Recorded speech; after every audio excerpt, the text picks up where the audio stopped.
Tonight, our special transmission as Israel warns that it will bring Lebanon back to Stone Age in an event of a war. Assalamu alaikum and good evening. This is Muslim News Canada on Muslim Network TV. I'm Zahra Sayed. Today is the 267th day since the onset of Israel's war. An Israeli attack targeting displaced civilians in Rafah has killed at least 11 Palestinians. 40 have been injured. Al Jazeera Arabic reports Israeli forces have killed 3 civil defense team members and injured several others in Nusayrat refugee camp.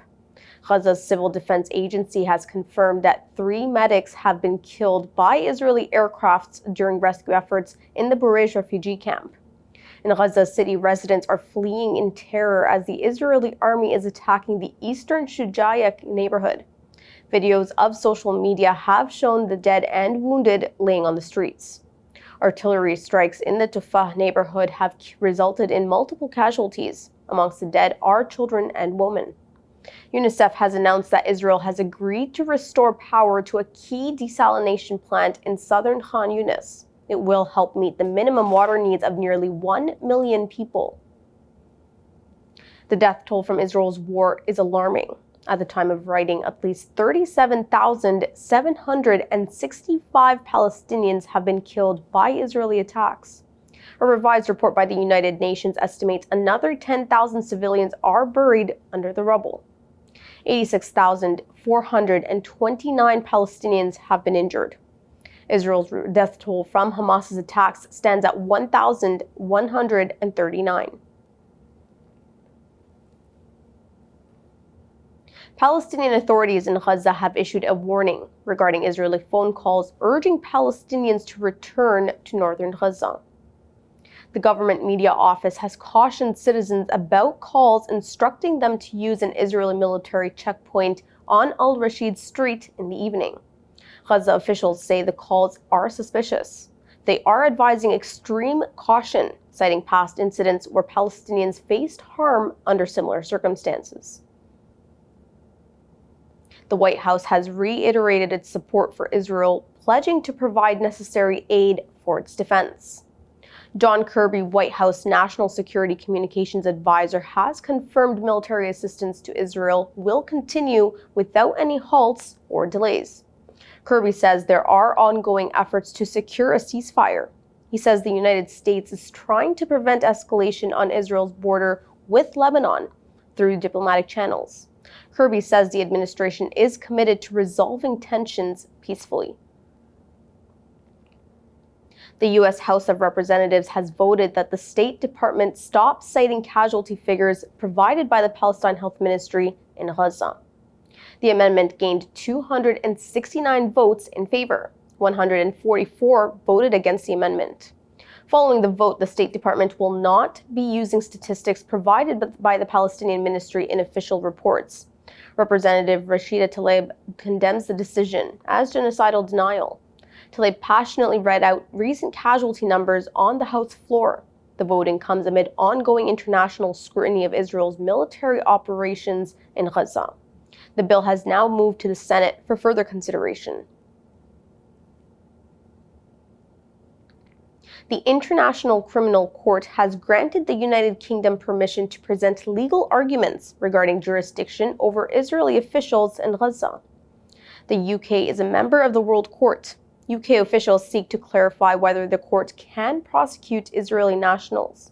They say Palestinian authorities lack jurisdiction under the Oslo Accords. Palestinian jurisdiction over Israeli nationals is crucial for prosecution to proceed forward. This decision could delay rulings on arrest warrants for Israeli Prime Minister Benjamin Netanyahu and Defense Minister Yoav Gallant. Other parties can submit their views until July 12th. The court investigation was initiated in 2021 and examined alleged crimes in Palestinian territories and in Israel. Israel has issued a stark warning to Lebanon. It has cautioned that it could bring Lebanon back to the Stone Age. The comments come as the two countries are on the brink of a full-scale war. Israeli Defense Minister Yoav Gallant says Israel is ready for any scenario. Gallant says, however, Israel prefers peace. The Armed Conflict Location and Event Data Project reports that since the start of the war, Israel, Hezbollah, and other armed groups in Lebanon have exchanged at least 7,400 attacks. 83% of these attacks have been conducted by Israel, resulting in 543 deaths in Lebanon. Hezbollah and other groups are responsible for 1,258 attacks, which killed 21 Israelis. United Nations humanitarian chief Martin Griffiths describes the potential consequences of conflict as potentially apocalyptic. Griffiths is calling for diplomatic efforts to prevent war. Gallant's discussions in the United States have bolstered support for Israel. Despite efforts to mitigate tensions, exchanges of fire continue. The administration at Melbourne University is under fire for issuing general misconduct notices to students who participated in pro-Palestinian protests. On the other hand, free-Palestine groups accuse the university of ignoring campus Islamophobia. They say the administration is targeting student protesters with high-tech surveillance tactics. An online petition denounces the university's actions. It alleges intimidation of students and staff supporting Palestine.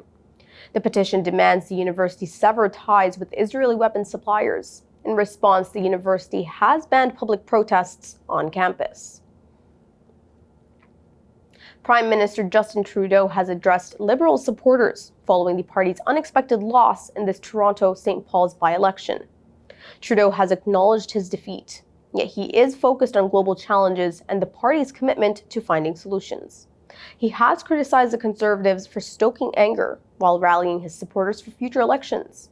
Trudeau has received a standing ovation from his party. At the same time, attendees have shown low morale. Supporters have expressed mixed views on his leadership, with some urging him to stay while others are uncertain.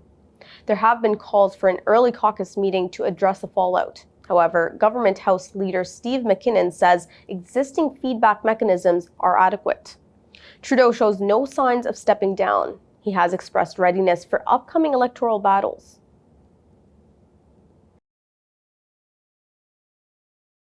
Thank you for watching. Our news is produced by Muslim Network TV, which is a not-for-profit organization.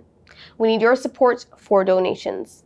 Please scan the QR code on our broadcast or visit muslimnetwork.tv to donate now so we can continue to amplify the voices of Muslims in Canada and abroad. Assalamu alaikum.